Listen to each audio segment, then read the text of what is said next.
নীলপুর বনে টোনা আর রাজু নামে দুই ভাই বসবাস করত। রাজুর তুলনায় টোনার অর্থ সম্পদ বেশি ছিল, তাই টোনার ওপর রাজু ও তার বউ মুন্নি সব সময় হিংসা করত। রাজু, তোমার দাদা টোনার সুখ আর আমার সহ্য হচ্ছে না। এবার তো কিছু একটা করেই ছাড়বো। কিন্তু তুমি কি করবে? আমি তো কিছুই বুঝতে পারছি না। এখন তোমাকে কিছুই বুঝতে হবে না, আগে কাজটা শেষ করি, তারপর সব বুঝতে পারবে। এখন চলো সাপুরের কাছ থেকে একটা সাপ নিয়ে আসি। এরপর রাজু আর মুন্নি সাপুরের কাছে চলে যায়।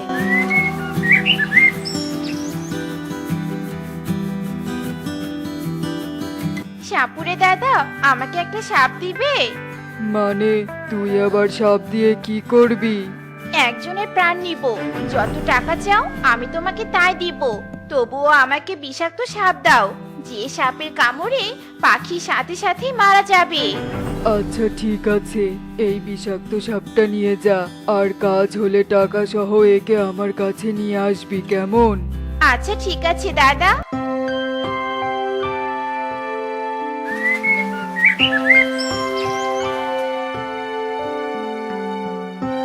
মুন্নি, এই সাপ দিয়ে তুমি কিভাবে টোনাটুনির প্রাণ নিবে? ওদের বাড়িতে সাপ রাখতে গিয়ে যদি কেউ দেখে ফেলে, তাহলে তো আমরাই বিপদে পড়ে যাব। আরে বুদ্ধুরাম, তুমি চুপ করে থাকো তো। আমরা কি সবার সামনে ওদের বাড়িতে সাপ ছেড়ে দিয়ে আসবো যে কেউ দেখে ফেলবে? আমরা তো লুকিয়ে লুকিয়ে সুযোগ বুঝে সাপ ছেড়ে দিয়ে আসবো।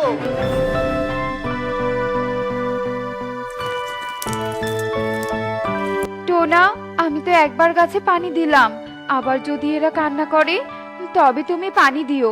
যাই, এখন টুকিকে নিয়ে ও নানু বাড়ি থেকে ঘুরে আসি। আচ্ছা ঠিক আছে টুনি, যাও। মা টুকি, তুই তৈরি হয়েছিস তো? হ্যাঁ বাবা, আমি তৈরি হয়েছি।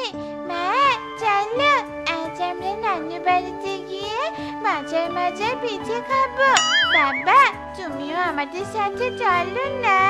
তোর বাবা গেলে বাড়ি দেখবে কে?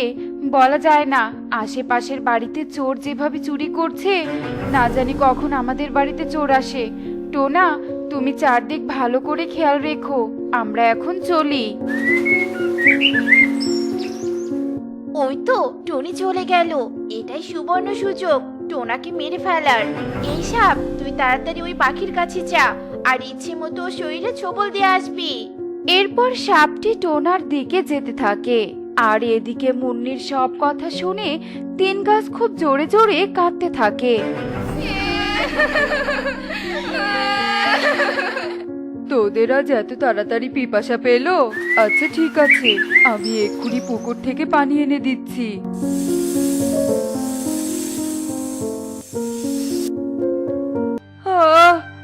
কি, আমার শরীর যে জ্বলে গেল! কে কোথায় আছো? আমাকে বাঁচাও, বাঁচাও আমাকে! টোনা এভাবে চিৎকার করতে করতে সেখানেই মারা যায়। আর এভাবেই সারা দিন কেটে বিকেল হয়ে যায়।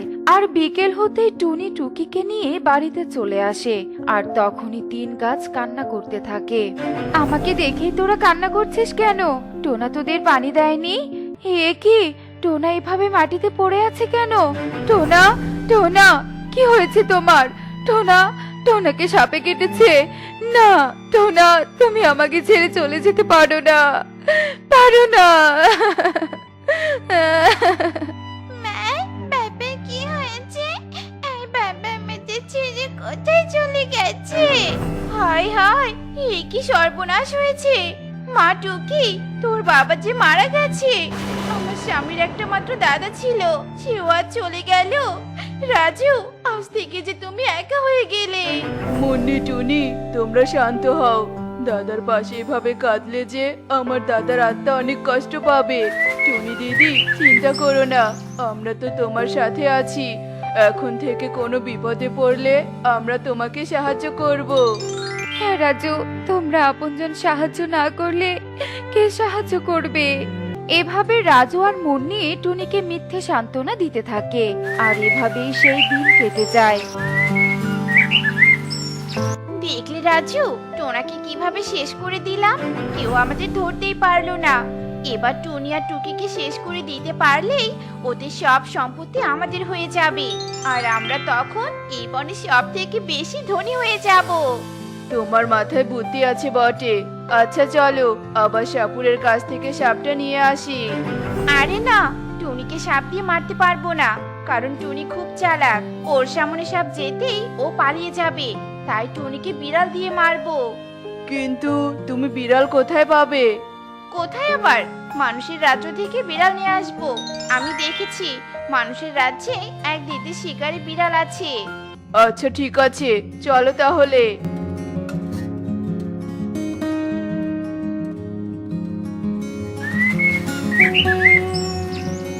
রিমা দিদি, তোমার বিড়ালটা একটু আমাকে দিবে? কিন্তু কেন মুন্নি, পাখি হয়ে আবার তোমরা বিড়াল দিয়ে কি করবে? আর বলো না দিদি, আমাদের বাড়িতে এত ইঁদুরের উপদ্রব বেড়েছে যে ঘরে কোনো কিছু রাখতেই পারি না, সবকিছু কুটকুট করে খেয়ে ফেলে। তাই ভাবলাম তোমার শিকারি বিড়াল নিয়ে গেলে সব ইঁদুরগুলো খেয়ে ফেলবে। ও আচ্ছা, ঠিক আছে তাহলে নিয়ে যাও। ইঁদুর খেলে বিড়ালেরও পেট ভরবে আর তোমাদেরও উপকার হবে।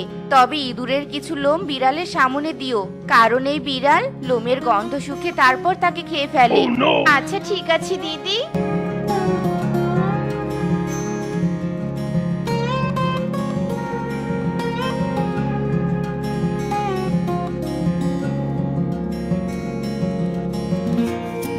তুমি বিড়ালকে পাহারা দাও, আর আমি টুনির বাড়ি থেকে টুনির আর টুকির দুটো পালক নিয়ে আসছি।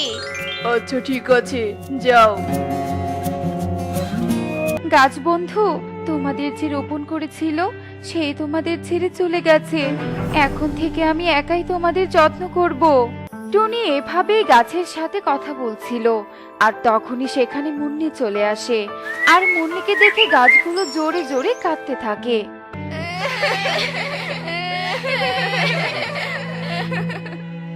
এ কি, তোমরা আবার কাঁদছো কেন? এক্ষুনি তো তোমাদের পানি খেতে দিলাম। আচ্ছা কান্না বন্ধ করো, আমি আবার পানি নিয়ে আসছি। কি ব্যাপার, আজ এরা কান্না বন্ধই করছে না কেন? টুনি দিদি, গাছে পরে পানি দাও, আগে তোমার আর টুকির দুটো পালক দাও তো। এক তান্ত্রিক বাবার সাথে দেখা হয়েছিল, তো উনি বললেন কোনো ছেলে পাখি মারা গেলে তার বউ ছানার উপর 6 মাস বিপদ লেগে থাকে। যদি তোমাদের পালক দাও তাহলে নাকি তান্ত্রিক বাবা বিপদ কাটিয়ে দিবেন। তাই নাকি? আচ্ছা ঠিক আছে মুন্নি, আমি এক্ষুনি পালক দিচ্ছি। মা টুকি, এদিকে আয় তো। এরপর টুনি তার একটা পালক ও টুকির একটা পালক তুলে মুন্নিকে দিয়ে দেয়। আর মুন্নি পালকগুলো নিয়ে বাড়িতে চলে আসে, আর সেগুলো বিড়ালের সামনে দিতেই বিড়াল পালক শুকে দৌড়ে টুনির বাড়িতে চলে আসে। আর বিড়ালকে দেখে গাছগুলো আবার জোরে জোরে কান্না করতে থাকে।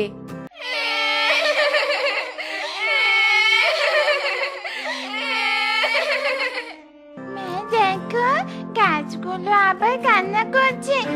কি দেখো মা, একটা বিড়াল আমাদের দিকে আসছে। তাড়াতাড়ি এখান থেকে পালাও মা, পালাও।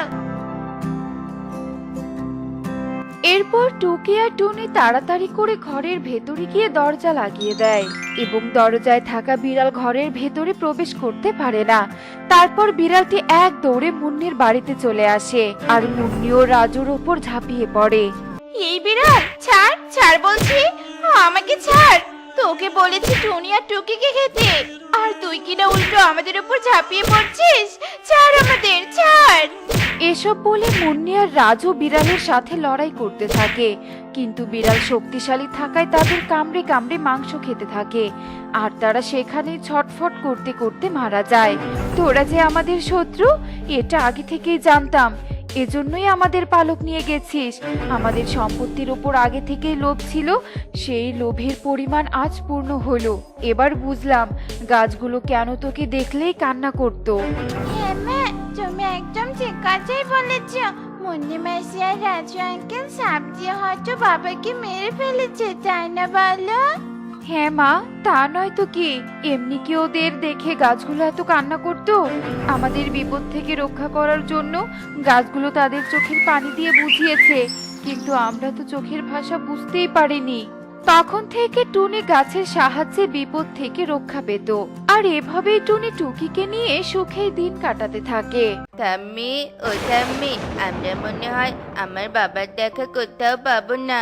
চলো ঠাম্মি, আমরা বাড়ি ফিরে যাই। এ কি বুড়িমা, তোমরা এখানে বাড়ির বাইরে কি করছো? দেখছো না আকাশে কত জোরে জোরে বজ্রপাত হচ্ছে? এই অচেনা জায়গায় আমরা কোথায় যাবো রে মা? আমরা যে সেই সকাল থেকে আমার ছেলে কালুকে খুঁজছি, কিন্তু কোথাও খুঁজে পেলাম না। ও, কালু দাদা বুঝি তোমার ছেলে? হ্যাঁ রে মা, অনেক দিন আগেও আমার সাথে রাগ করে বাড়ি থেকে বের হয়ে গেছে। আজ এতদিন পর আমি জানতে পেলাম আমার কালু এই বনে থাকে।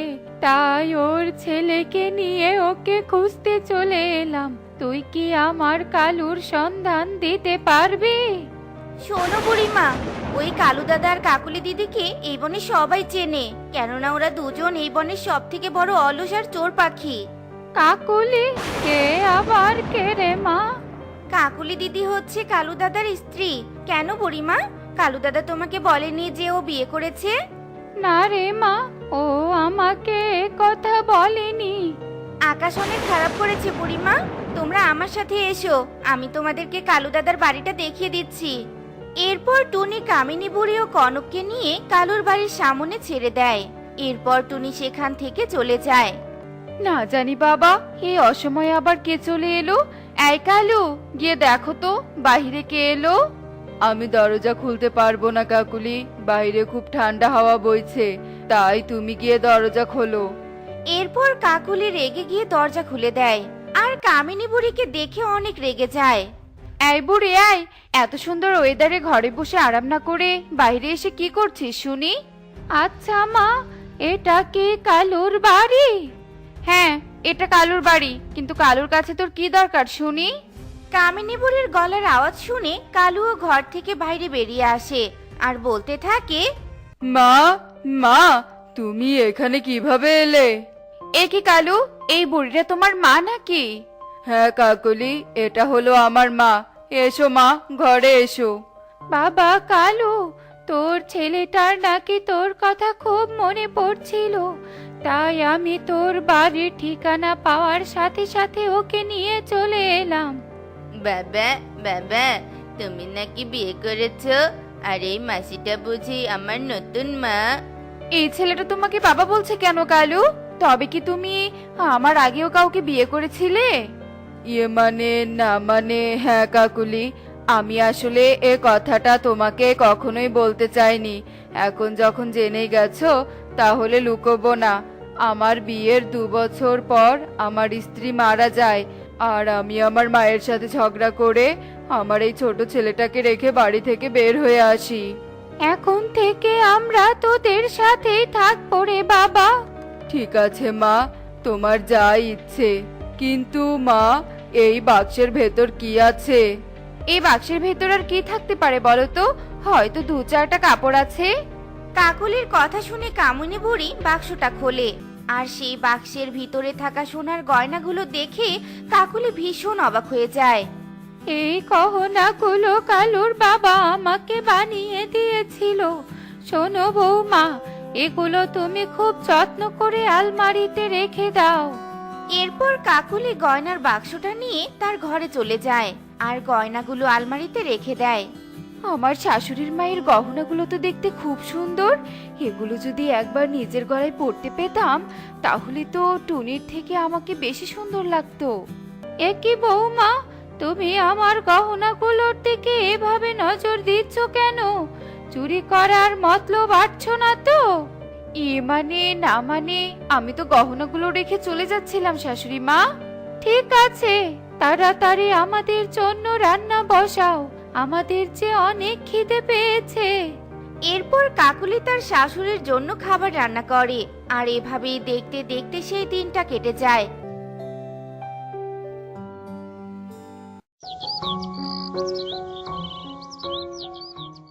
পরের দিন সকালে কাকুলি টিয়ের কাছে চলে যায়। শোনটি, আমার শাশুড়ির গহনাগুলো আমার খুব পছন্দ হয়েছে, কিন্তু ওই বুড়ি তো মরার আগে ওই গহনাগুলো আমাকে দিবে না। এখন বলতো ওগুলো আমি কিভাবে নিজের করে নিব? এরপর টিয়ে কাকুলির কানে কানে বুদ্ধি শিখিয়ে দেয়। আর বুদ্ধি শুনে কাকুলি তখনই কামিনী বুড়ির কাছে চলে যায়। একি বৌমা, সকাল সকাল রান্না না করে কোথায় বের হয়েছিলে শুনি? না মানে বলছিলাম কি, আজকে আমাদেরকে টুনির বাড়িতে দাওয়াত দিয়েছে, আর তাই আমি এখনো রান্না বসাইনি। দাওয়াত? মা, ও মা, আমিও টুনি মাসির বাড়িতে দাওয়াত খেতে যাব। হ্যাঁ রে বাবা, চল আমরা সবাই দাওয়াত খেতে যাব। এরপর কাকুলি কামিনী বুড়ি ও কনককে মিথ্যে কথা বলে একটা উঁচু পাহাড়ে নিয়ে যায়। একি, তুমি আমাদেরকে উঁচু পাহাড়ে নিয়ে এলে কেন? টুনির বাড়িতে দাওয়াত খেতে যাবে না নাকি? দাওয়াত? তোদেরকে আমি এখন এই উঁচু পাহাড় থেকে ফেলে দিব, আর চিরদিনের জন্য দাওয়াত খেতে পাঠাবো। এ কথা বলে কাকুলি কনক ও কামিনী বুড়িকে ধাক্কা দিয়ে তাড়াতাড়ি সেখান থেকে পালিয়ে যায়। যাক বাবা, তোমাদেরকে শেষমেশ বাঁচাতে পেরেছি। আর একটু হলেই তো তোমরা দুজনে সমুদ্রের পানিতে পড়ে যেতে। আচ্ছা বুড়িমা, কাকুলি দিদি তোমাদেরকে মারতে চায় কেন? জানি না রে মা, ওর হয়তো আমার গহনাগুলোর প্রতি লোভ হয়েছে, আর ওর সৎ ছেলেকে হয়তো মেনে নিতে পারছে না, এজন্য হয়তো আমাদেরকে মেরে ফেলতে চেয়েছিল। কিন্তু টুনি মাসির জন্য আমরা বেঁচে গেছি ঠাম্মি। তোমাকে অনেক ধন্যবাদ টুনি মাসি। তুমি কি করে জানলে যে মা আমাদেরকে পাহাড় থেকে ফেলে দিয়েছে? আমি তো একটা কাজের জন্য মোড়ল বাবুর বাড়িতে গিয়েছিলাম, আর সেখান থেকে আসার পথে দূর থেকে তোমাদেরকে এই উঁচু পাহাড়ে দেখতে পেলাম। আর যেই না এখানে এসেছি তার আগে কাকুলি দিদি তোমাদেরকে ধাক্কা দিয়েছে। তারপর তাড়াহুড়ো করে তোমাদেরকে আমি ধরে ফেলি। বৌমা আমাদেরকে মারতে চায়, এখন আমরা এই অচেনা বনে কোথায় যাব? কার কাছে থাকবো? কেঁদো না বুড়িমা, তোমরা দুজন আজকে থেকে আমার বাড়িতে থাকবে। এরপর টুনি কনক ও কামিনী বুড়িকে নিয়ে নিজের বাড়িতে চলে যায়। আর এভাবেই দেখতে দেখতে বেশ কিছুদিন কেটে যায়।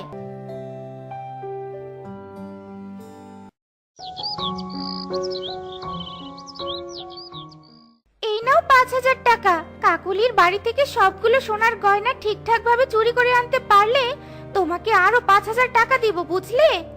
ঠিক আছে, তবে চুরি করতে গিয়ে যদি কালু বা কাকুলির সামনে ধরা পড়ি, তাহলে ওদের দুজনকে পৃথিবী থেকে সরিয়ে দিব। ও তুমি যা ইচ্ছে করো, শুধু একটা কথাই মাথায় রাখবে, গয়না কিন্তু আমার চাই চাই।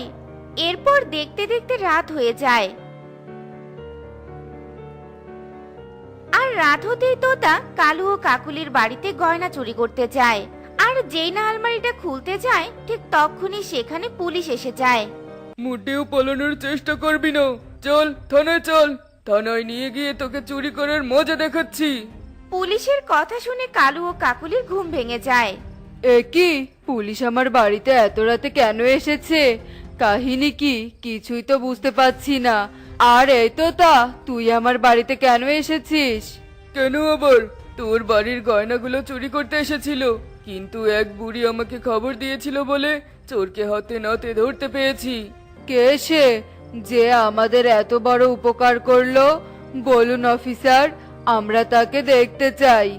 সে আর কেউ নয় কালু দাদা, তোমার স্ত্রী যাকে মেরে ফেলতে চেয়েছিল সেই তোমাদের এত বড় উপকার করেছে। কি, এরা এখনো বেঁচে আছে কি করে? আমি তো এদেরকে সমুদ্রে ফেলে দিয়েছিলাম। মা, তুমি এতদিন কোথায় ছিলে? আমি তোমাদেরকে কত জায়গায় খুঁজেছি, আর কাকুলি তোমাকে মেরে ফেলতে চেয়েছিল মানে? আমি তো কিছুই বুঝতে পারছি না। এরপর কামিনী বুড়ি কালুকে সব কথা খুলে বলে। আর কামিনীর কথা শুনে কালু কাকুলিকে অনেক জোরে জোরে মারতে থাকে। ওরে বাবা রে, ওরে মারে, মরে গেলাম গো, মরে গেলাম। শাশুড়ি মা, আপনি আমাকে ক্ষমা করে দিন, আমি আপনাদের সাথে অনেক বড় অন্যায় করেছি। তুই বৌমাকে আর মারিস না বাবা, তুই ওকে ক্ষমা করে দে। আর শোনো বৌমা, ওই গহনাগুলো তো আমি আমার ছেলের বউয়ের জন্যই রেখেছি। আজকে থেকে ওগুলো গহনা তোমার। বাবা, ও বাবা, আর কতদূর হাঁটতে হবে বলো তো? আমি যে আর হাঁটতে পারছি না। ওই তো সামনের জঙ্গলে গিয়ে ঢুকবো। আমার মন বলছে ওই জঙ্গলে গেলে আমরা কোনো বড় সাপ ধরতে পারবো। কালু কোনো গল্প করতে করতে জঙ্গলের ভিতরে চলে যায় আর সেখানে গিয়ে কালু তার বিন বাজানো শুরু করে দেয়। এ কি, আমার শরীরটা হঠাৎ করে এভাবে ব্যথা করতে শুরু করলো কেন? আহ, মরে গেলাম, মরে গেলাম। কে কে এভাবে বিন বাজাচ্ছে? বন্ধ করো, বিন বাজানো বন্ধ করো। কালুর বিনের আওয়াজে নাগিনের শরীর অনেক দুর্বল হয়ে যায় আর তখনই সে কালুর সামনে চলে আসে আর বলতে থাকে, বন্ধ কর, বিন বাজানো বন্ধ কর। তোর বিনের আওয়াজে আমার নিঃশ্বাস বন্ধ হয়ে যাচ্ছে, বন্ধ কর। আরে, এ আমি কি দেখছি? আমার বিনের সুরে নাগিন ধরা পড়েছে। আর এ যে ইচ্ছেধারী নাগিন। হা হা হা হা হা। পেয়েছি, আমি নাগিনের দেখা পেয়েছি। এ কথা বলে কালু আবারও বিন বাজাতে শুরু করে আর কালুর বিনের সুরে নাগিন আরো বেশি অসুস্থ হতে থাকে আর কাঁপা কাঁপা কণ্ঠে বলতে থাকে, আমাকে তুই মেরে ফেলিস না, আমি সারা জীবন তোর দাসী হয়ে থাকবো। তুই যা বলবি তাই শুনবো। তবুও তোর বিন বাজানো বন্ধ কর। না বাবা, তুমি এর কথা শুনো না, ও তোমার মিথ্যে কথা বলছে। তুমি বিন বাজানো বন্ধ করলে ও আমাদের উপর আক্রমণ করবে। বিশ্বাস কর, তোরা আমাকে বিশ্বাস কর। আমরা ইচ্ছেধারী নাগিনরা কথা দিলে কখনো তার খেলাপ করি না। নাগিনের কথা শুনে কালু বিন বাজানো বন্ধ করে দেয় আর নাগিনও তার কথা রাখতে কালুর দাসী হয়ে যায়। এরপর কালু নাগিনকে নিয়ে বাড়ির দিকে চলে যায় আর মনে মনে বলতে থাকে, এতদিনে আমার সাপুরে হওয়া সার্থক পেল। এখন একে দিয়ে আমি অনেক টাকা ইনকাম করব। হা হা হা হা হা। কালু ও নাগিন যখন জঙ্গলের ভেতর দিয়ে যাচ্ছিল ঠিক তখনই তারা দেখতে পায় এক গাছের দোলনায় এক মায়াবী পরী দোল খাচ্ছিল। আর মায়াবী পরীকে দেখে কালু মনে মনে এক ফোন দিয়ে আটে আর বলে, এই নাগিন, ওই দেখ, দূরের ওই দোলনায় একটা পরী দোল খাচ্ছে। শুনেছি পরীদের কাছে নাকি জাদুই কাঠি আছে আর তারা সেই কাঠি দিয়ে যে কোনো কাজ করতে পারে। আর আমি যদি একবার ওই পরীদের কাঠিটা পাই তাহলে আমি চিরজীবন শুয়ে বসে খেতে পারবো। তাই নাকি মালিক? তাহলে এখন আমাকে কি করতে হবে? এই নাগিন, তুমি এত বোকা কেন? হ্যাঁ, আমার বাবা কি বলেছে বুঝতে পারছো না নাকি?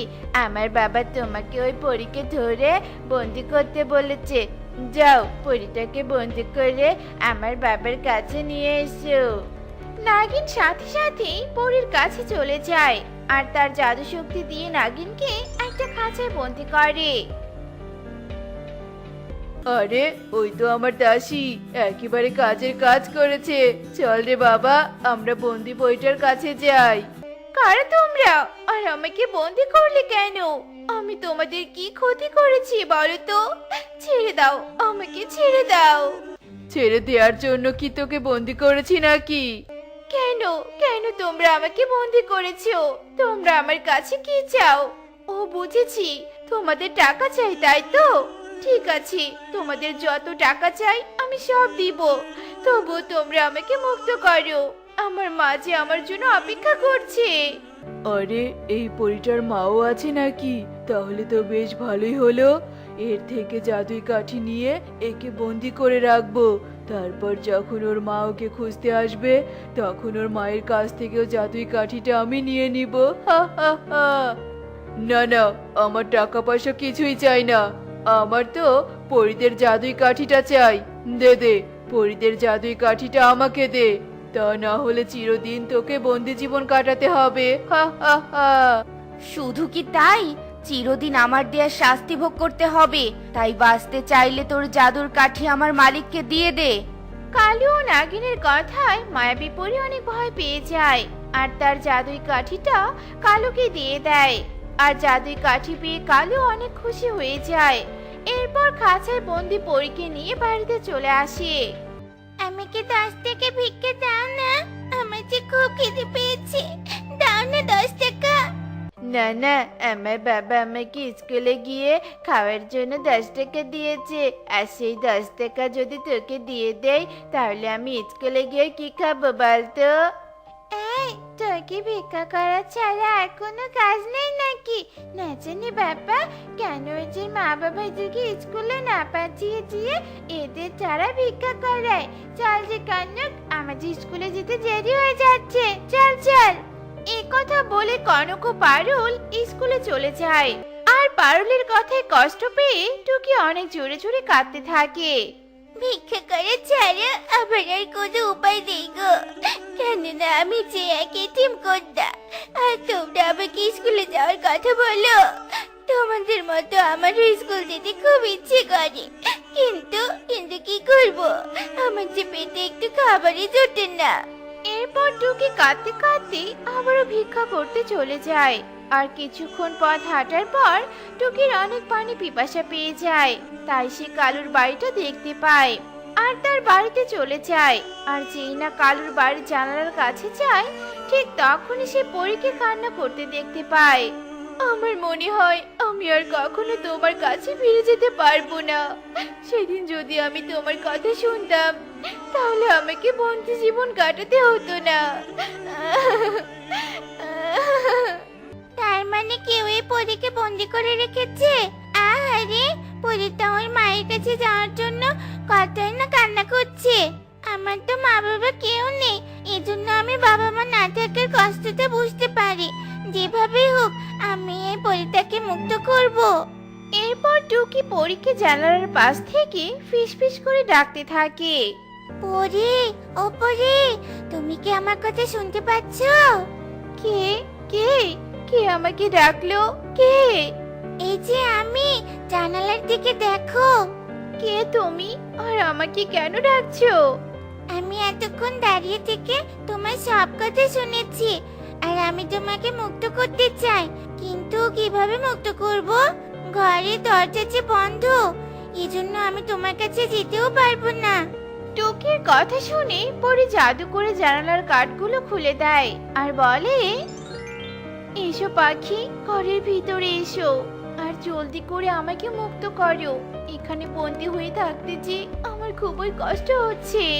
টুকি তাড়াতাড়ি করে জানালা দিয়ে ঘরের ভিতরে প্রবেশ করে আর পরীকে মুক্ত করে দেয়। আর তাড়াতাড়ি করে দুজনে সেখান থেকে পালিয়ে যায়।